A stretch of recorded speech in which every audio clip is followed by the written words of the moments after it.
I'm Robert Lefever, I'm the director of the Promise Recovery Centre.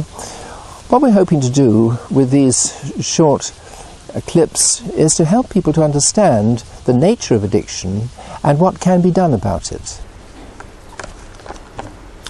Eating disorders. People imagine that eating disorders are different from other addictions. They're not. They're simply a way of changing the way we feel. Some people will use alcohol, some people will use drugs, some people will use food. And some people will use various addictive behaviours in association with alcohol or drugs, and some people will use various addictive behaviours in association with food. So every addiction has its substance and its behaviour. And we have to look at both, and we have to deal with both. As far as the eating disorder is concerned, the substances that are addictive are the things that make us crave. They're the things that press the more button that says more, more, more, more, more. That's what we're in trouble with. Not the things that are fattening. The things that make us crave. And therefore, they are just as bad for people at the anorexic end of the spectrum as at the bulimic middle or at the compulsive overeating end. So anything that makes us crave will terrify someone who's anorexic and will send somebody off into a binge at the other end, either bulimia or compulsive overeating. So the substances that do cause cravings are sugar and the refined carbohydrates, the white flour. They are purified drugs for people who have eating disorders. So, as you may know, it takes a kilogram of beetroot to make 1 teaspoonful of sugar. So in its natural state, it's quite difficult to eat a kilogram of beetroot. But it's dead easy for any of us to put 1 teaspoonful of sugar in and stir it up. But if you imagine back in the raw, trying to eat a whole kilogram of beetroot every time you wanted a teaspoonful of sugar, you'd realise that the body has its own natural defence mechanism against us overeating. We get filled up on the fibre. But once we purify it and make it into a pure drug, we're doing exactly the same as distilling potatoes into whiskey or using any other drug that we refine to take away all the extra bits so that we can get the pure hit. Well, that's what sugar does, and that's what the white flour does. I don't know that there's any scientific evidence at any time for any form of addictive behaviour. We're way in the early stages of understanding the scientific basis of addiction. So the things that I say about eating disorders are based much more on experience of treating over 1,000 people here with eating disorders than it is on any scientific basis. Because if you listen to patients, you will get their anecdotal evidence. Well, if you listen to one patient, okay, fair enough, it may be so or maybe not. If you listen to 1,000 of them, you've got a much stronger feel. But it still is only a feel rather than something that you can actually look at brain biochemistry and study exactly what's happening with the serotonin, the dopamine, the noradrenaline, the GABA and the various other neurotransmitters. We're a long way short of being able to do that. The cost of doing that type of fundamental scientific research is just prohibitive, particularly for a small treatment centre. But even for a major pharmaceutical company, it would be mega bucks. So the things that I'm saying are much more based upon epidemiological basis. And what we find here at Promise is that if we take people off the sugar and white flour, then they don't crave.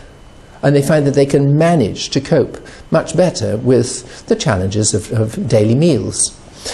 The next thing we need to do is to have normal portion sizes. I will tend to look at my wife's plate, and if I find there's some emotional change happening in me as a result of looking at her plate, then I know I've probably taken too much.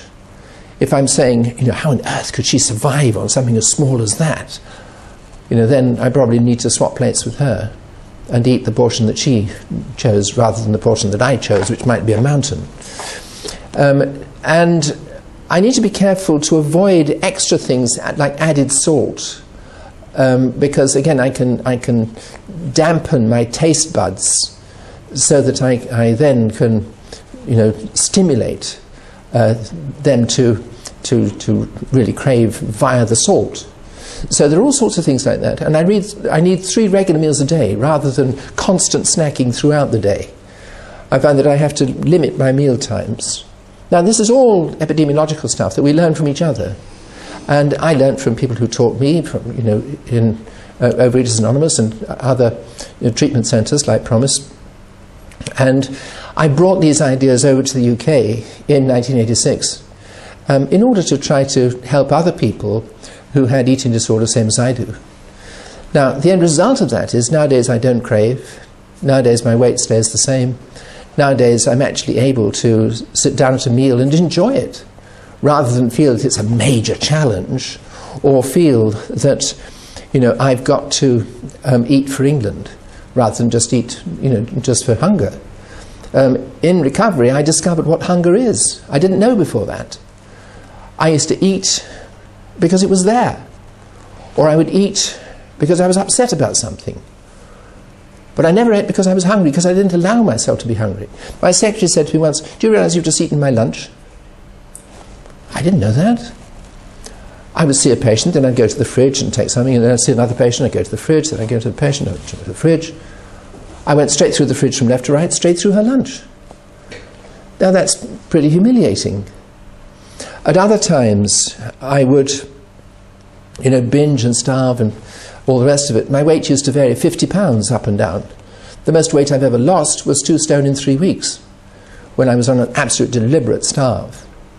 Nowadays, none of that changes. So I don't know what the scientific basis is, but what I do know is that in practice, the ideas that I was shown actually work, as though that's what matters for me. And I share these ideas with other people in the hope that they might work for them. If they do, hallelujah. If they don't, okay, let me know if there's a better one, because I'd be very interested. But I think we're a long way short of finding any scientific evidence. And people who want scientific evidence can wait for it if they wish. But I personally would rather give it a go for myself and for other patients with eating disorders, so that we can get a chance of getting well while we can. I'm running out of time. I need to get well. My mum never did. My mum never changed. She was 5'0" and about 15 stone. And I think it would have been nice if she'd been able to have the opportunities that I've had.